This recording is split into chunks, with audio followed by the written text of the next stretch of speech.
మామూలుగా ఒక వ్యక్తి చనిపోయినప్పుడు వాళ్ళు ఎమ్మెల్యేగా ఎంపీగా ఏదో ఆ పోస్ట్లో ఉన్నప్పుడు చనిపోయినప్పుడు తప్పకుండా ఆ కుటుంబ సభ్యులకి ఇవ్వాలని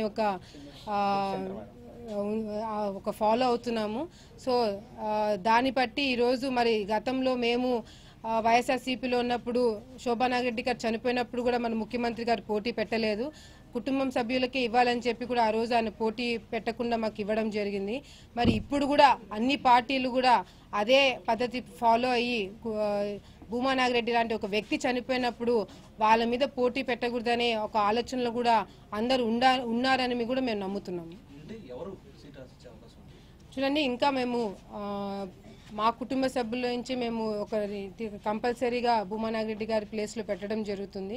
మరి అది ఎవరు ఏంటనేది మీకు త్వరలోనే మేము చెప్తాము. ఎందుకంటే ఇప్పటికే చాలా రోజులు అయిపోయింది. అండ్ మీడియాలో మా ఫ్యామిలీలోనే గొడవలు జరుగుతున్నాయి, మా ఫ్యామిలీలోనే ఇష్యూస్ ఉన్నాయని చెప్పి మరి మీడియాలో కూడా చాలా ఇదిగా నెగిటివ్గా చెప్తున్నారు. కాబట్టి తప్పకుండా దానికి ఫుల్ స్టాప్ పెడతాము. 24 శోభా నాగిరెడ్డి గారి వర్ధంతి ఉంది. దాని తర్వాతనే మేము క్యాండిడేట్ ఎవరనేది అనౌన్స్ చేయబోతున్నాము.